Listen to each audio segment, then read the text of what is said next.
मध्य प्रदेश में सहकारी समितियों के संचालन में बड़ा बदलाव होने जा रहा है। अब तक इन समितियों को चला रहे सरकारी अधिकारी और कर्मचारी हटाए जाएंगे। उनकी जगह राजनीतिक रूप से नियुक्त प्रशासक जिम्मेदारी संभालेंगे। दरअसल लंबे समय से चुनाव न होने के चलते वैकल्पिक व्यवस्था लागू थी। हाल ही में हुई सत्ता और संगठन की बैठकों में निर्णय लिया गया कि कार्यकर्ताओं को सहकारी संस्थाओं और कृषि उपज कर एक बड़ा ऐलान किया। देश की सभी सैन्य छावनियों में जवानों और उनके परिवारों को केवल जैविक फल, सब्जियां, श्री अन्न उपलब्ध कराया जाएगा। मध्य प्रदेश के रायसेन में आयोजित कृषि महोत्सव में उन्होंने ये घोषणा की। इस नई नीति से सैनिकों को पौष्टिक और शुद्ध आहार मिलेगा, साथ ही स्थानीय किसानों की आय बढ़ेगी और उनकी उपज। चौहान ने मध्य प्रदेश के किसानों के लिए बड़ी योजना का ऐलान किया। रायसेन में आयोजित उन्नत कृषि महोत्सव में उन्होंने बताया कि 4 जिलों के लिए खास कृषि रोड मैप तैयार किया गया है। इसके तहत छोटे किसानों की आय बढ़ाकर 1 एकड़ से सालाना 2 लाख रुपए तक कमाने का लक्ष्य रखा गया। कार्यक्रम में राजनाथ सिंह, मोहन यादव भी मौजूद रहे। साथ ही किसानों के लिए एक नया मोबाइल ऐप भी लॉन्च किया गया, जो आधुनिक घोषणा की कि जो भी व्यक्ति प्रदेश में किसी भ्रष्टाचार मुक्त सरकारी कार्यालय की जानकारी देगा, उसे 1 लाख रुपए तक का इनाम दिया जाएगा। इतना ही नहीं, ऐसे व्यक्ति का इंदौर के ऐतिहासिक राजवाड़ा पर सार्वजनिक सम्मान भी किया जाएगा। पटवारी ने सरकार पर तीखा हमला बोलते हुए कहा कि प्रदेश में भ्रष्टाचार चरम पर है और इसे उजागर करना जरूरी है। मशीन लगाने की मांग। मध्य प्रदेश के शहडोल जिले से एक वीडियो सोशल मीडिया पर तेजी से वायरल हो रहा है, जिसमें मीना साकेत ने स्वास्थ्य सुविधाओं की कमी को लेकर आवाज उठाई। ब्यौहारी के सिविल अस्पताल में सोनोग्राफी मशीन न होने से गर्भवती महिलाओं को परेशानी झेलनी पड़ रही है। मीना साकेत ने सीधे मुख्यमंत्री मोहन यादव से अपील करते हुए अस्पताल में जल्द सोनोग्राफी सुविधा शुरू कराने की मांग की। डिजिटल प्लेटफॉर्म के जरिए उठी ये आवाज अब शासन प्रशासन का ध्यान खींच रही है। एजुकेशन में आई दिक्कत। भोपाल में रविवार को एनडीए और सीडीएस परीक्षा सफलतापूर्वक आयोजित की गई। शहर के 19 परीक्षा केंद्रों पर करीब 70% अभ्यर्थियों ने परीक्षा में हिस्सा लिया। देश की तीनों सेनाओं में अधिकारी बनने का सपना लिए युवाओं में खास उत्साह देखने को मिला। सीडीएस परीक्षा 7 शिक्षण संस्थानों में आयोजित हुई, जो सुबह 9 बजे से अलग अलग सत्रों में संपन्न हुई। हालांकि फेस ऑथेंटिकेशन प्रक्रिया के दौरान कुछ तकनीकी दिक्कतें सामने आई। भोपाल में जाम से राहत की तैयारी, 14 नई पार्किंग और 8 मेट्रो स्टेशन होंगे शामिल। भोपाल में बढ़ती ट्रैफिक समस्या से राहत दिलाने के लिए नगर निगम ने बड़ा कदम उठाया। शहर में 14 नए स्थानों पर पार्किंग विकसित की जाएगी, जिसमें 12 सतही और 2 प्रीमियम पार्किंग शामिल हैं।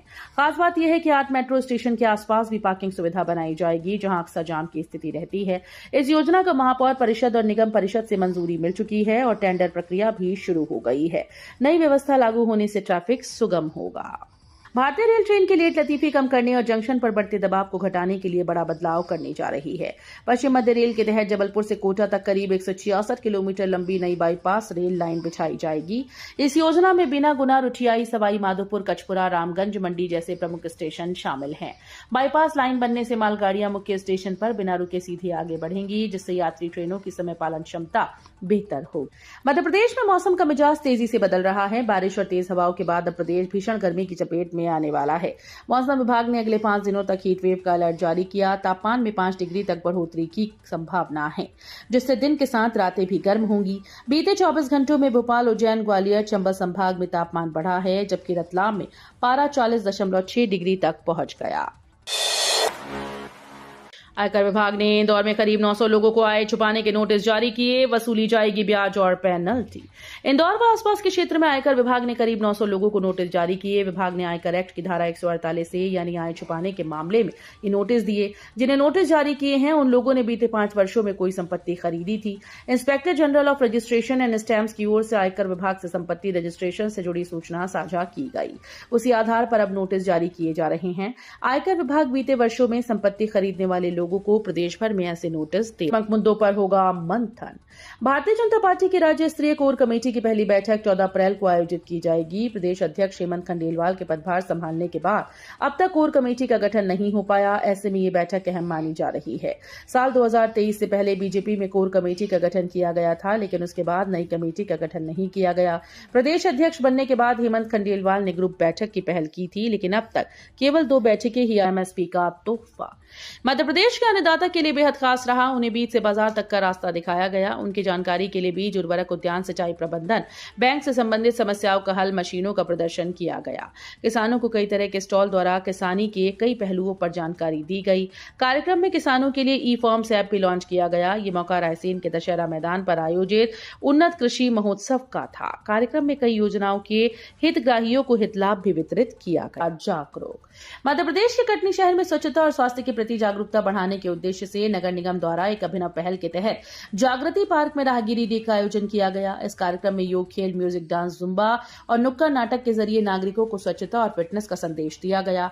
कार्यक्रम में बड़ी संख्या में शहरवासी, स्वच्छता ब्रांड एम्बेसडर, पार्षद, जनप्रतिनिधि और नगर निगम के अधिकारी कर्मचारी शामिल हुए। डायवर्जन भी डिजिटल रजिस्ट्री की तरह रजिस्टर्ड होगा। पंजीयन के साथ मिलकर राजस्व विभाग इस पर काम कर रहा है। इससे एसडीएम कार्यालय से जमीनों का डायवर्जन करवाकर कॉलोनीज विकसित करने पर रोक लगेगी। अभी लैंड रिकॉर्ड के पोर्टल पर ऑनलाइन शुल्क जमा करके डायवर्जन की प्रक्रिया पूरी की जाती है। बता दें कि 2020 के पहले तक डायवर्जन आसान नहीं था। तहसील में आवेदन के बाद संबंधित क्षेत्र को प्लानिंग के आधार पर जांच कर रिपोर्ट दी जाती थी। एमरिच के एमटीएच अस्पताल का मदर मिल्क बैंक देश का रोल मॉडल बन चुका है। वर्ष 2023 में खोले गए सेंटर से 1000 से अधिक नवजातों की जान बचाई गई। सेंटर में 1000 से अधिक महिलाओं ने करीब 210 लीटर दूध डोनेट किया। एमटीएच प्रबंधन के मुताबिक मिल्क बैंक शुरू होने के बाद नवजात मृत्यु दर 25% से घटकर 11 पर आ गई। कई बार तो ये 10% से कम रही। अब डिस्चार्ज रेट भी 85% हो गया है। एमटीएच में प्रसूताओं के लिए करीब 150 बेड की व्यवस्था है। प्रदेश के कटनी में बिजली विभाग की लापरवाही से किसानों का बड़ा घाटा हो गया। जिले के बरही तहसील क्षेत्र के खन्ना गांव में स्थित छैगरा में रविवार दोपहर खेत में भीषण आग लगी। आग लगने से करीब 30 एकड़ रकबे में खड़ी गेहूं और सरसों की फसल जलकर पूरी तरह से राख हो गई। आग की वजह 11 केवी बिजली लाइन के जम्पर से निकली चिंगारी बताई जा रही है। आग लगने की सूचना मिलते ही दमकल की गाड़ियां मौके पर पहुंची। घटना दोपहर लगभग 12 बजे की है। उच्च शिक्षा विभाग ने दिया आदेश, 40 स्टूडेंट पर नियुक्त होगा एक गार्जियन ट्यूटर। छात्रों का तनाव दूर करने कॉलेजेस में गार्जियन ट्यूटर की व्यवस्था की जाएगी, जो छात्रों पर निगरानी रखेंगे और उन्हें मार्गदर्शन देंगे।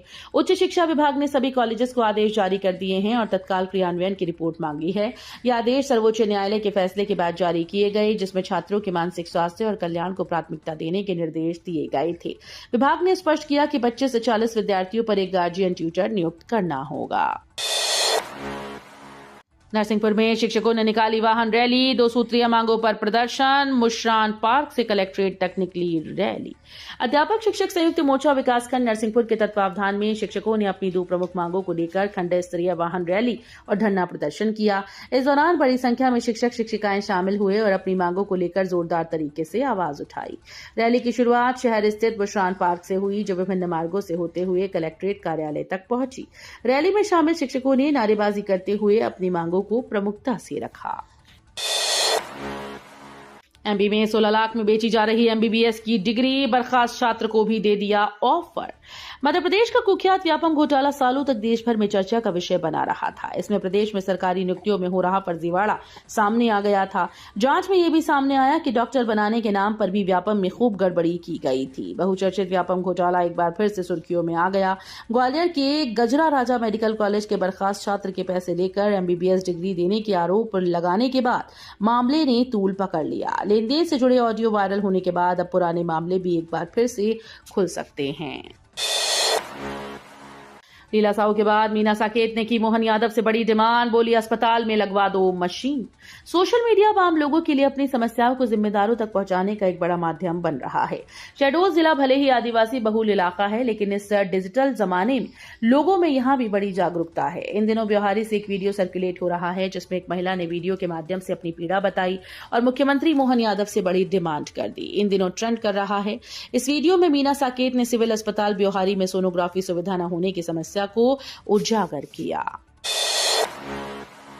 एफआईआर के बाद समझौते पर हाईकोर्ट सख्त, उद्योगपति महेश केमतानी पर 50,000 रुपए का जुर्माना। मध्य प्रदेश हाईकोर्ट ने न्यायिक प्रक्रिया के दुरुपयोग पर कड़ा रुख अपनाते हुए शहर के उद्योगपति महेश केमतानी पर 50,000 रुपए का जुर्माना लगाया है। जस्टिस संदीप एन भट्ट की एकल पीठ ने यह राशि मध्य प्रदेश हाईकोर्ट बार में जमा करने के निर्देश दिए। यह आदेश एक जमानत अर्जी पर सुनवाई के दौरान दिया गया। न्यायालय ने स्पष्ट किया कि पहले एफआईआर दर्ज कराना और उसके बाद समझौता कर लेना न्यायिक प्रक्रिया का दुरुपयोग है। ब्रेस्ट लीवर कैंसर मरीजों को बड़ी राहत, नैनो टेक्नोलॉजी से होगा सफल इलाज। एम्स में कैंसर उपचार को लेकर किए गए शोध में सामने आया कि नैनो तकनीक से कैंसर सेल्स को निष्क्रिय किया जा सकता है। शोध में दावा किया गया कि शरीर में मौजूद कैंसर सेल्स को खत्म करने में नैनो टेक्नोलॉजी मानव शरीर विज्ञान की संरचना के अनुकूल है। इसका कोई साइड इफेक्ट नहीं होता है। उपचार के दौरान ये नैनो कण शरीर में छुपकर ट्यूमर तक पहुंचते हैं और फिर तब तक निष्क्रिय रहता है जब तक इसे कैंसर सेल्स पर हमला करने का अवसर नहीं मिल जाता। डॉक्टर्स के अनुसार शरीर की प्रतिरोधी क्षमता की सहायता से काम करने वाली ये नैनो तकनीक कैंसर सेल्स के खिलाफ असरकारक है। सीएस बनते ही वन भूमि से हटी पूर्व आईएएस राणा के पति की जमीन